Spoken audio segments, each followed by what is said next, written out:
guys, welcome to That Florida Feeling. How are you guys this week? I hope it's been good. It's been really hot here, oh my gosh. It's not even officially summer yet, and our heat indexes are like 110. I don't even know what to say. But, so if you do go outside, stay hydrated. How'd you guys like last week's episode, Florida Caves? I thought it was a really cool one, although most of them are underwater, but it's still a lot of cool places to go and visit, especially in the northern part of Florida. Speaking of the northern part of Florida, we are going to actually do an episode today on somewhere in the north part of Florida, actually in the Panhandle, and we are going to talk about Pensacola. Pensacola is the westernmost city in the Florida Panhandle. It is also the county seat of Escambia County, Florida. And so basically, if you have Jacksonville on one side, Pensacola is all the way across I-10 on the other side. And Pensacola has been there for quite a while. A lot of people don't realize how old it is. It's actually the first Spanish settlement within the borders of the continental U.S. in 1559. Yes, that predates St. Augustine by 6 years, but it was still the oldest. It was abandoned, though, due to a hurricane, and it did not come back for about 130 years. It was not reestablished until almost 1700. It was in 1698. Pensacola is a seaport on Peninsula Bay. Wow, English, guys. Pensacola is a seaport on Pensacola Bay, which is actually protected by the barrier islands of Santa Rosa, and it does connect straight into the Gulf of Mexico. Pensacola is also home to a large U.S. naval station. In fact, it was one of the first, and it was located just southwest of Pensacola near Warrington, and it's the base where the Blue Angels actually fly out of. It's also the home of the National Naval Aviation Museum, and it's also the main campus of University of West Florida. So it's got a lot of good things in Pensacola. It's really cool to actually go there and see the Blue Angels. You can see them practicing all the time, and especially if you're just hanging out at Pensacola Beach near the pier, you can see them all the time. So the area was originally inhabited by the Muskogean-speaking peoples. Hey, a word I can say. And the Pensacola people lived there at the time of European contact, so when the Spanish came around. And then the Creek people also visited frequently and traded from what is present-day South Alabama and Mississippi, and also the very tip of southeastern Louisiana. Spanish explorer Tristan de Luna also founded a short-lived settlement here in 1559. Wow, English, guys. In 1698, the Spanish established a presidio in the area, and basically what a presidio is it's a fortified base established by the Spanish somewhere between the 16th and 18th century. And basically it was just something that they put there to exert control over the area. And basically when they put that there, it actually grew into a modern-day city, Pensacola. Pensacola is nicknamed the City of Five Flags due to the fact that it has 5 governments that have ruled during its history. The flags of Spain or Castile, France, Great Britain, the U.S., and the Confederates. I don't know why we count the Confederates, but whatever. City of Five Flags. Other nicknames include the world's whitest beaches. That's due to the fact that the Panhandle has some super white sand, and it is absolutely gorgeous. Cradle of naval aviation. Western gate to the Sunshine State. Wow. Corny much? All right. America's first settlement. The Emerald Coast. Red Snapper, capital of the world, and Pensacola. I can tell you from living over there, yes, they have really white sandy beaches. Yes, there's a lot of naval stuff. If you call it Pensacola, I'm going to roll my eyes at y'all. Like, really? Don't do that. So, obviously, Pensacola has had a really long history. In fact, its original inhabitants in Pensacola Bay were the Native American peoples. And at the time of European contact, the Muskogean-speaking tribe known as the Spanish at Pensacola living in the region. The name was not recorded, though, until 1677. And the tribe appears to be the source of the name Pensacola. So basically, the Muskogean people actually apparently named that area for the bay and now the city. The Creek people, again, also came and regularly traded. And it kind of created this network of trade and relations throughout that area. The best known Pensacola site, though, is, or at least in archaeology terms for culture, is the Bottle Creek site, which is a large site located 59 miles west of Pensacola and north of Mobile. And this site has 18 large earthwork mounds, 5 of which are arranged around a central plaza. and they believe that it was occupied from 1250 CE to 1550. The ceremonial center for Pensacola people and the gateway to their society is where they believe they came out of. The site would have been accessed by dugout canoes, and that was the main mode of transportation used by the Pensacola. So, as all Florida, the Spanish eventually came knocking. And the area's written history really begins in the 16th century, which was documented by the Spanish. The expeditions of, and forgive me y'all, Panfilo de Narvaez in 1528 and Hernando de Soto in 1539 both visited Pensacola Bay, the latter of which documented the name, though, as the Bay of Oshus. I don't know. We're going to go with that. The age of sailing ships in Pensacola was actually one of the busiest ports in the Gulf of Mexico because it did have the deepest harbor in the Gulf. So it was very important to the Spanish, especially on their trade routes. In 1559, Tristan de Luna y Arellano landed with some 1,500 people and 11 ships from Veracruz, Mexico. The expedition was actually just to establish an outpost, which was called the Santa Maria de Oshus by Luna, and it was actually a base for Spanish efforts to colonize the Santa Elena, or present-day Parris Island, in South Carolina. So they were apparently supposed to go to Parris Island, but ended up in Pensacola. And of course, they did land there in 1559, but they were quickly decimated by a hurricane on September 19th, 1559, which looks like killed an unknown number of people and grounded all their ships and ruined all their supplies, which basically gave them no hope. The survivors so there was some survivors. They did struggle, and they made it to what is now Central Alabama. Could think of many other places to be, but Central Alabama, and they stayed there sometime in 1560 before returning to the coast, and they finally gave up in 1561. Some of the survivors eventually sailed to Santa Elena, but of course this is hurricane season, and they were put off that track and eventually made their way to Cuba. They eventually made it back to Pensacola to pick up the rest of the people, and they were taken back to Veracruz. So basically it was just done. It was absolutely done. They decided it was too dangerous to settle, and they basically put off resettling that part of Florida for about 140 years. Now, of course, the Spanish were all in the area, so was the French, and the Spanish just could not let other people have their areas. Nope, wasn't going to happen. Especially when the French began exploring the lower Mississippi River, and they wanted to colonize the region known as La Louisiane, or New France in North America. And fearful that the Spanish territory would be threatened, they decided that they needed to go back to Western Florida and re-establish something. So in 1698, they established a fortified town near what is now Fort why can I never say this one? Barrancas, laying the foundation and the fort for a permanent European-dominated settlement in what is modern-day Pensacola. The Spanish actually built 3 presidios, which was little forts I was telling you about in Pensacola to maintain dominance in the area. The presidios did have names. One is near present Fort Barrancas, and it was actually a village with a church. It was Presidio Santa Maria de Gave. The other one was Presidio Isla de Santa Rosa, which was on western Santa Rosa Island, near the site of present-day Fort Pickens. Unfortunately, that one did not survive. And then, of course, the Presidio San Miguel de Pensacola was the final one. It was built a little bit more east of the Santa Maria one, and it is actually in the present-day historic district of downtown Pensacola. I have actually seen that one. It's actually pretty cool to look at. So during the early years of the settlement, a triracial Creole society developed. So, they're trading, they're bringing people in, and since it was a fortified trading post, they mostly only had Spanish men in the garrison. So some married or went out and found other people with the Pensacola, the Creek, or the African-American women. So that's pretty much became a mixed race in their population.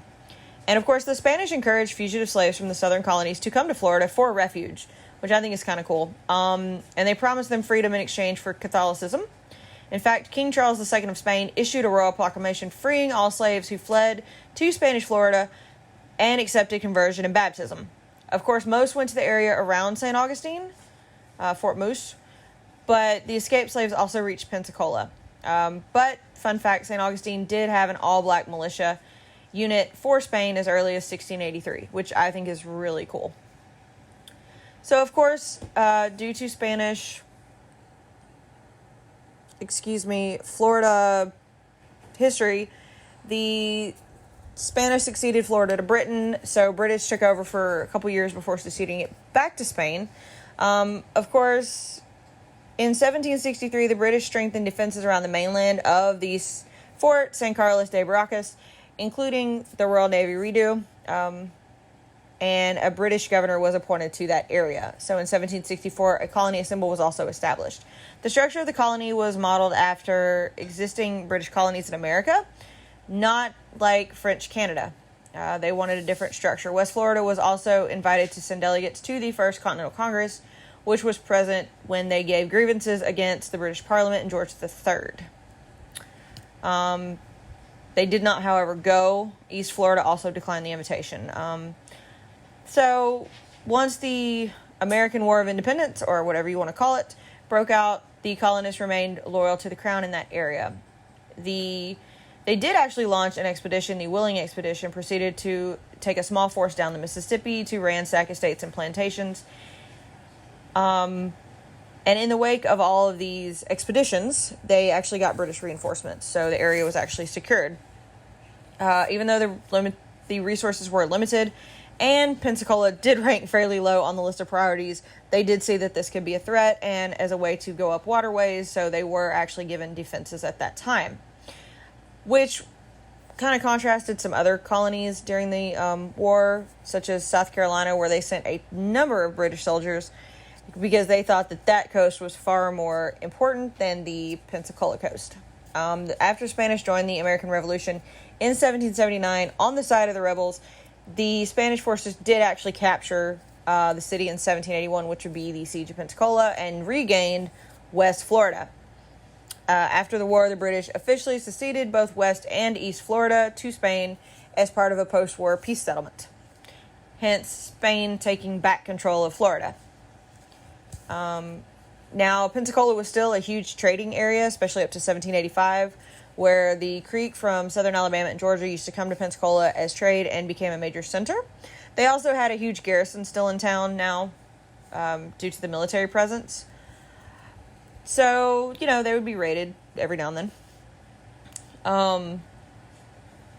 Pensacola had a couple quiet years, and then when the U.S. was doing its thing with the War of 1812, American troops actually launched an offensive in Pensacola against the Spanish and British, which surrendered basically after 2 days of fighting, and the U.S. took Pensacola again in 1818.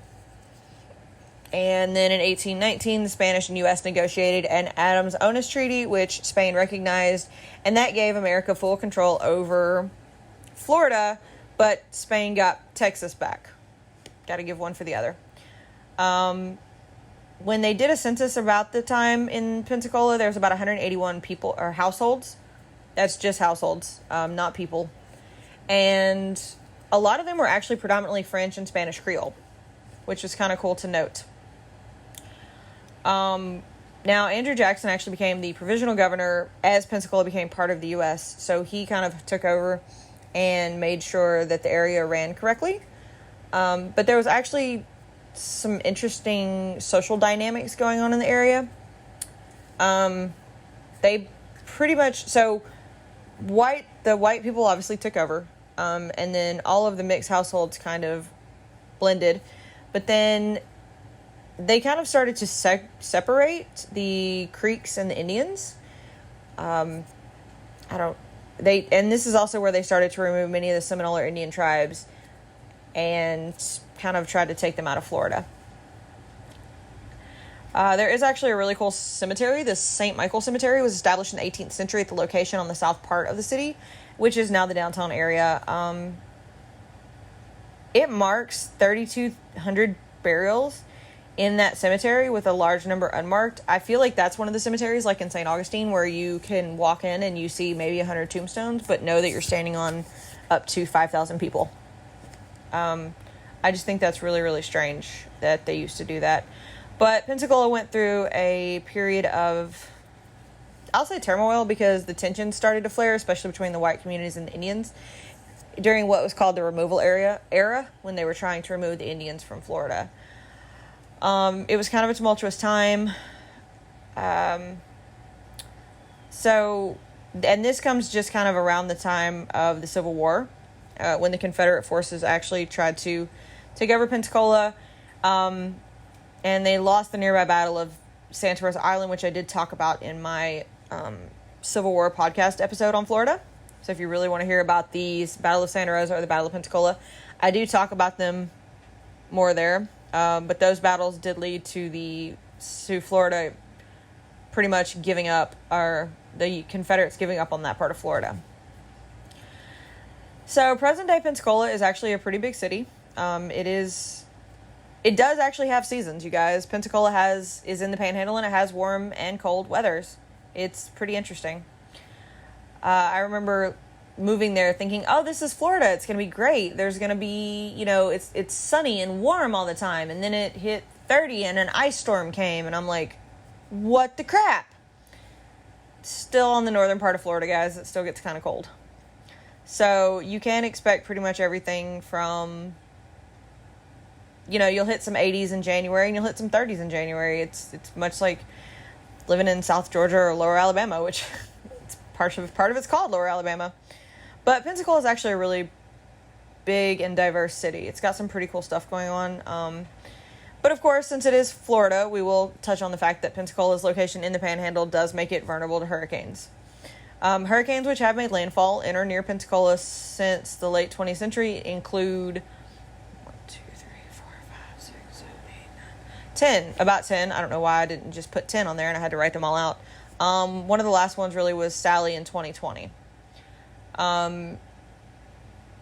They do see a lot of damage. Like Hurricane Ivan in 2004 really kind of messed up pretty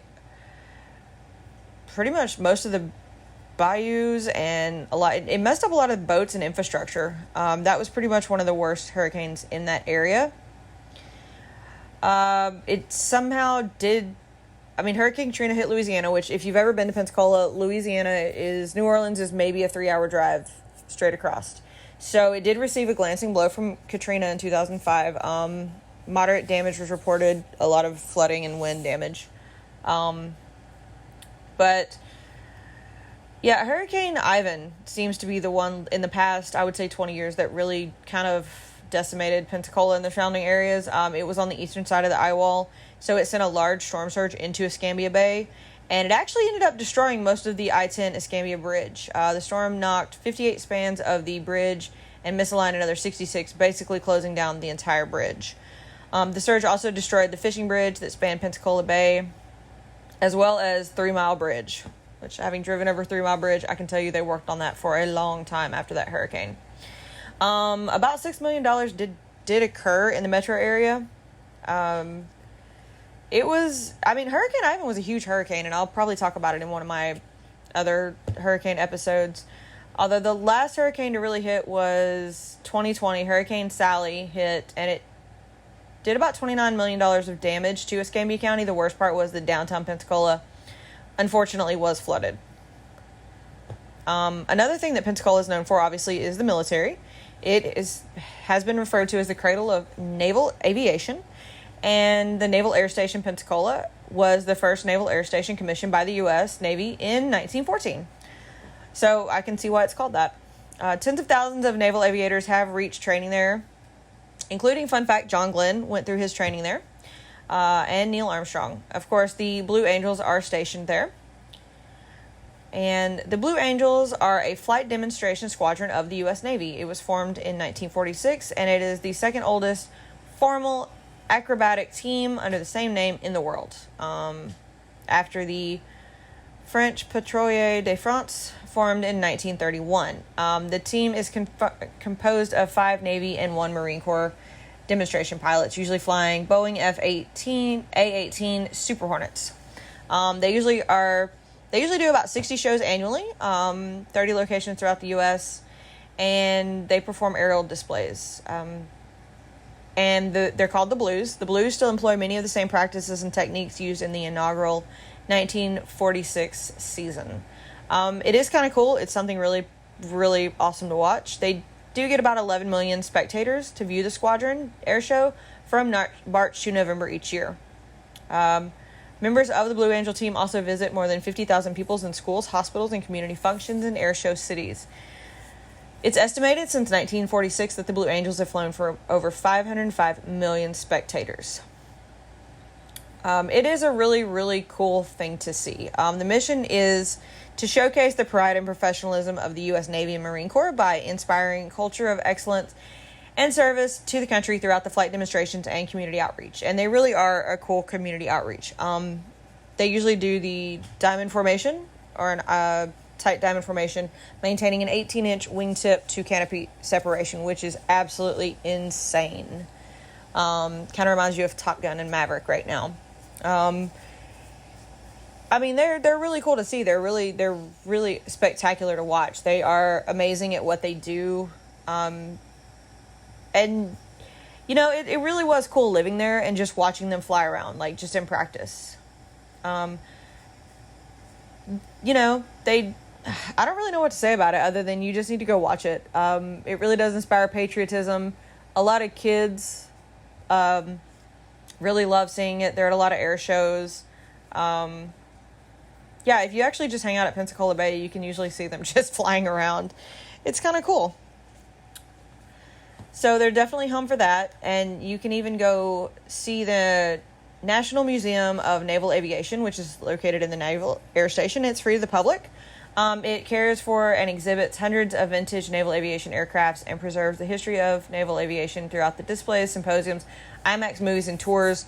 It is something really cool to walk around in as well. I definitely recommend checking out that tour since it is free, especially in Pensacola. The Quarry Station Naval Technical Training Center also serves as an annex for the main base and Center for Information Dominance. It also has a naval hospital, and it's the main Navy Exchange and Defense Commissary Agency commissary complex for both Quarry Station and NAS Pensacola. Of course, military draws a lot of people in, especially the Blue Angels, but Pensacola is also known just for its tourism. It's actually home to a lot of annual festivals, events, of course, the historic area, tours, and landmarks. The Pensacola Seafood Festival and Pensacola Crawfish Festival have been held for 30 years in the city's historic downtown. The Great Gulf Coast Arts Festival is held annually in November at Seville Square and often draws more than 200 regional and international artists. They also have a really cool children's art festival in the same square, put on art displays by local school children. Pensacon is a comic convention held each February with usually about 25,000 people attending. But of course, the beaches is one of the main draws. Scuba diving and deep sea fishing are a huge part of Pensacola's tourism industry. They actually purposefully sunk the USS Oriskany in 2004 to create an artificial reef off the shore of Pensacola, which is huge for the scuba diving. Which I think I talk about that in my shipwreck podcast, if you want to hear more about that. But it's an artificial reef, and it's actually super popular in the area for Pensacola. You can go scuba diving in the area, and the coral growth is just amazing. It's really cool to see. Of course, if you're into the history of Pensacola, there are plenty of walking tours through the old neighborhoods, ghost tours, things like that. They actually also have a site of the Vietnam Veterans Wall South, as well as many other historical military installations from the Civil War, including Fort Barnacus, Fort Pickens, which actually served as a prison for Geronimo for a while, fun fact, and other military landmarks, including the Naval Aviation Museum, the Pensacola Lighthouse, and NAS Pensacola. Now, the Pensacola Lighthouse.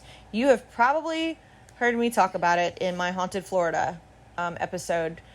The Pensacola Lighthouse is supposedly one of the most haunted lighthouses in America. So the lighthouse has actually been there for about 160 years. It's set at the entrance in Pensacola Bay, and thousands of people come every year to explore its history. But did you know that there's also a paranormal history? Investigators say that the property has 6 permanent residents. They don't say it's haunted. They say that it's occupied by 6 people who liked it enough just to stay, which I think is kind of cool that they have embraced that part of their history. And you can read about them, or you can go and even take the tour. They actually do sell tickets on the tour. One person was Ellen Murrell. She grew up and got married in the lighthouse. She even died giving birth more than 100 years ago in the lighthouse. She died of complications and actually bled to death in 1911 in a room located on the lighthouse grounds. It's apparently a really active place. A lot of tours have gone through there and picked up stuff. I know ghost hunters went, and they get a lot of evidence most every tour. Of course, the basement is also apparently pretty haunted. Apparently the ghosts in the basement like to talk. They think that they found Thomas and Raymond, who were runaway slaves, who were unfortunately hanged and buried on the property. Those are the people who stay in the basement. Now, the actual lighthouse itself stands about 15 stories high at 177 steps.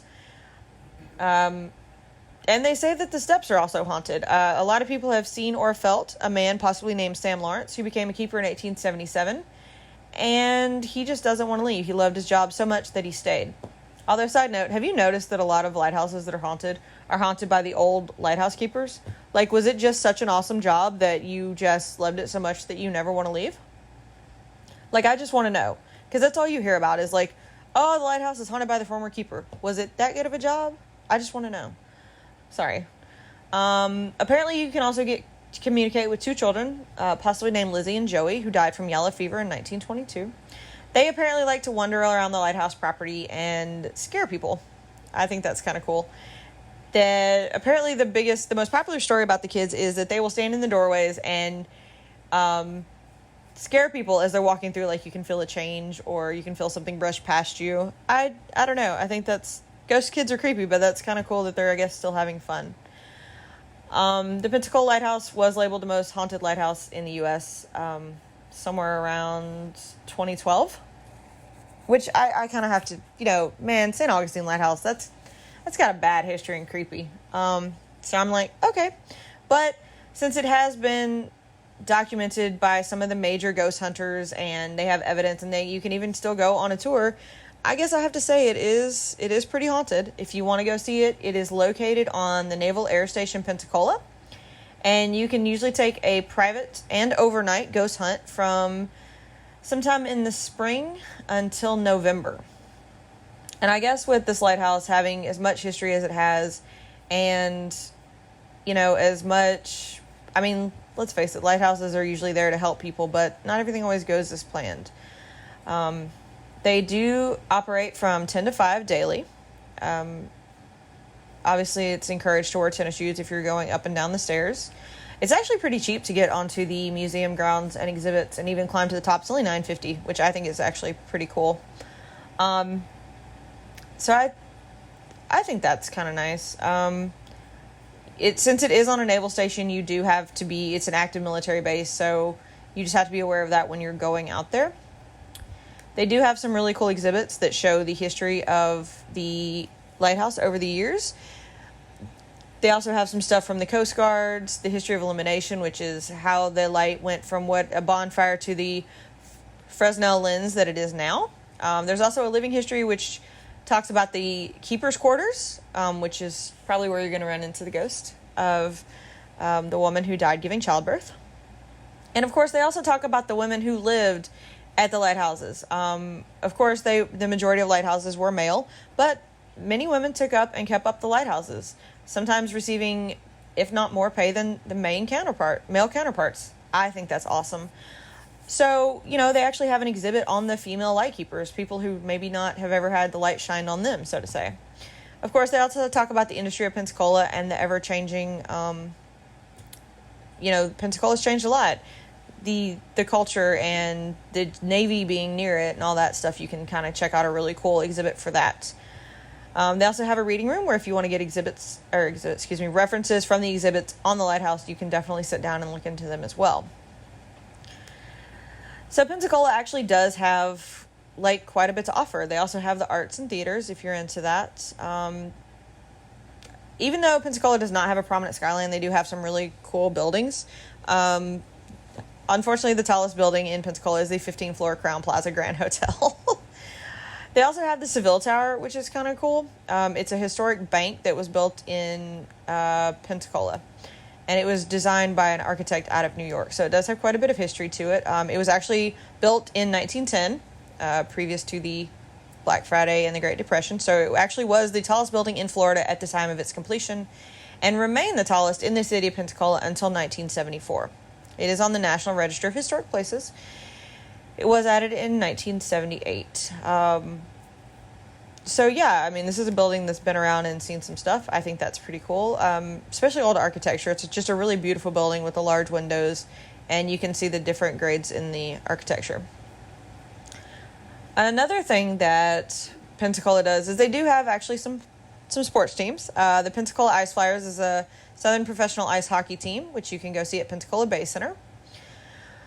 Of course, the Pensacola Blue Wahoos, which is a Southern League AA team. So that's kind of cool if you're just into baseball.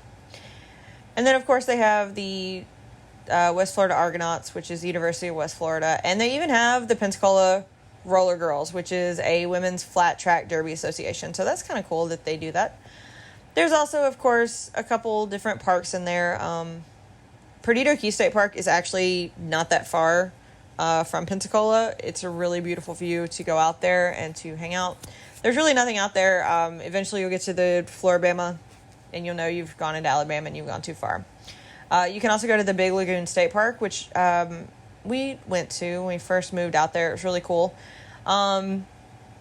It's got some really pretty views of the lagoon and the wetlands and the area around it.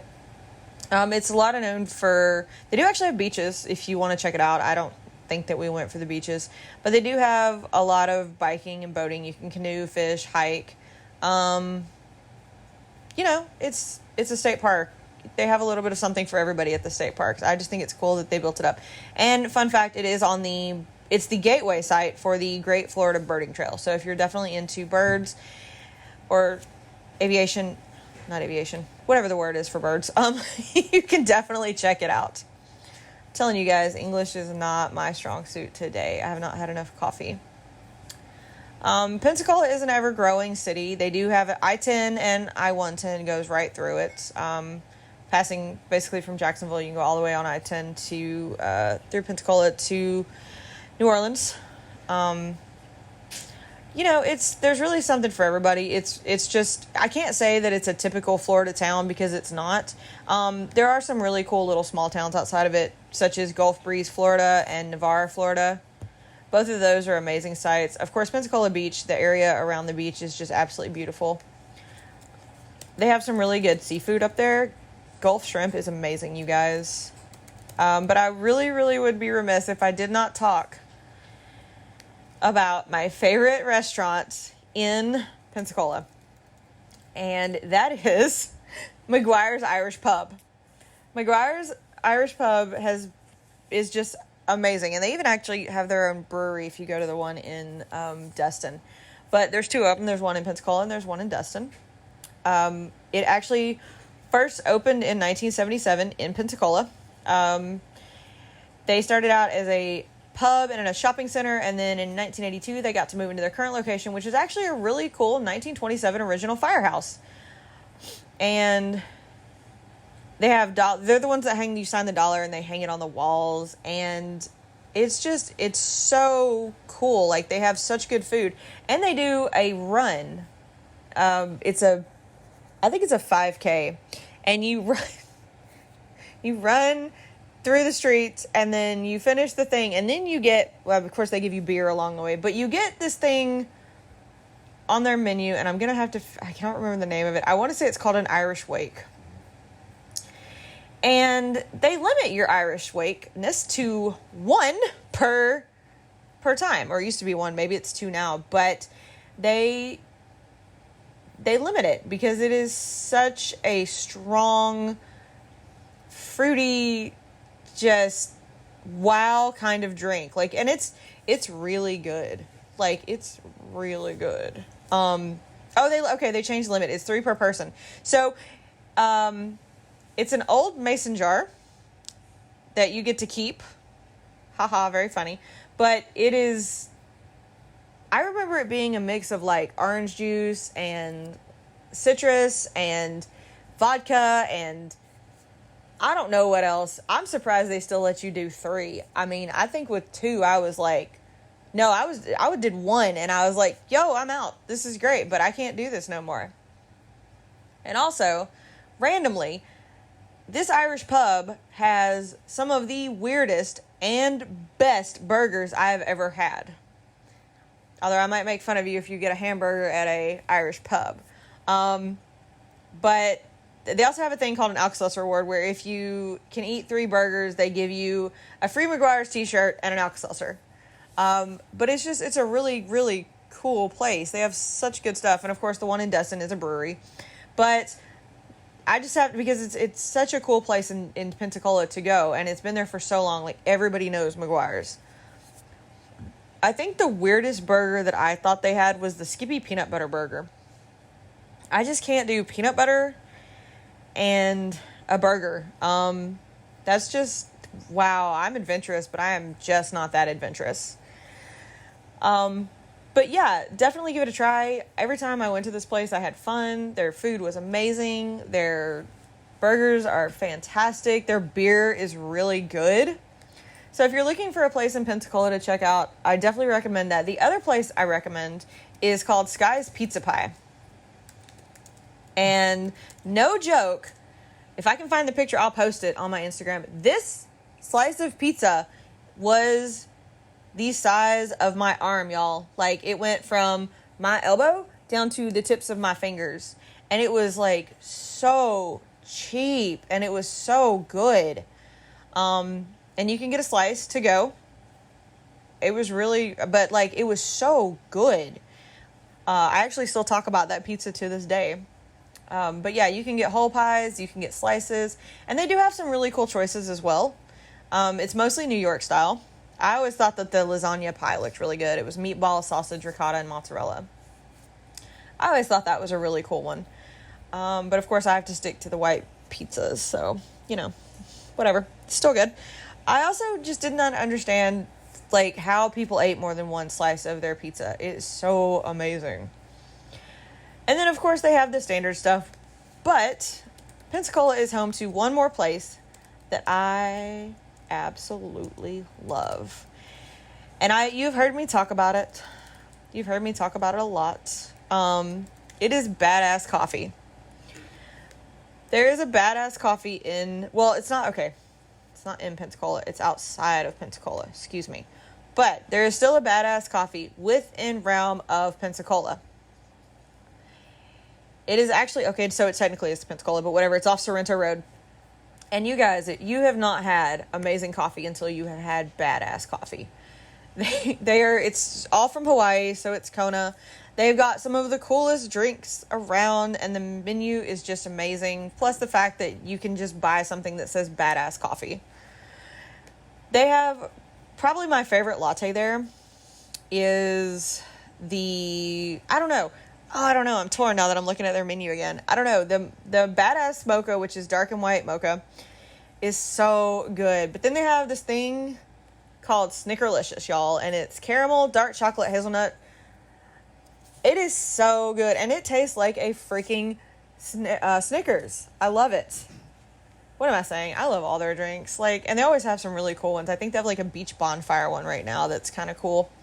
But yeah, if you want just a really good cup of like brewed coffee, if anybody drinks that anymore, I mean, I do, but whatever. They have a really amazing just brewed coffee. I used to go there and they used to have a Puerto Rican blend, and I used to go there and get the Puerto Rican coffee all the time. I also love just their Hawaiian blend. It's just a blend. It's amazing. It's just like a perfect cup of brewed coffee, you guys. And, of course, they have flavored coffee if you're into that. I don't know. For me, if it's brewed coffee, it should just taste like coffee. I don't know. But there's so many, and like I said, there's so many cool places to go in Pensacola. We had like a favorite Mexican restaurant that was really fun. It was on the bay. You could actually see the bay from it. And of course, there was a Krispy Kreme. I love the Krispy Kreme. Sorry. If y'all are like, Jody, there's Krispy Kremes everywhere. I'm like, I know, but it was a good memory. But Pensacola is really one of those cool towns. I feel like it's often overlooked, especially because of the naval stuff. But you should go. You can actually drive the Gulf Island National Seashore. You can, you get on it in Navarre, and you can just drive all the way down to Pensacola Beach. It's just a really fun place to visit. They have really beautiful white sandy beaches. You can go visit the fort. You can go visit Pensacola Beach. Side note, if you go visit a fort, do not turn off into the sand. Your car will get stuck.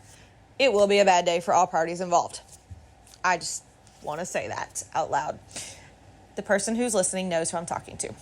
But yeah, so Pensacola is one of those often overlooked cities. I think a lot of the Panhandle is. And so I just wanted to shed a little light on it, give it some love this week.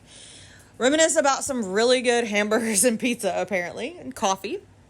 And just give you guys another fun Florida place to check out. So thank you to everybody who has liked, subscribed, commented on really all the social media, Facebook, Instagram, TikTok, Twitter. You guys are amazing. I love you guys. Sorry if I've been posting sporadically. Thanks to everybody who also does the question of the day. I'm glad we all like the rainy season. Glad we all love it. I wish it would rain just a little bit more right now because it's super hot, but beggars can't be choosers, and it is what it is. I'm sure by the time it's rained every day in August, I'll be like, can we be done now? So thank you to everybody who has given reviews. You guys are simply amazing. Still working on merch. Promise I haven't given that up yet. Probably going with stickers first. Still a thing I'm working on. It's only been a year, guys. I'm still growing this. And I do appreciate you guys having listened to me for the last year. If you guys have any suggestions, you can feel free to reach out on me in any of the social media platforms and or email. I would really appreciate that. Florida Man this week is an interesting one. The only one that I thought was really funny was and I posted it on our on the Facebook group. If you've seen the picture, it's the guy who has I almost called it a headset because it looks like a freaking wig. The haircut like He-Man.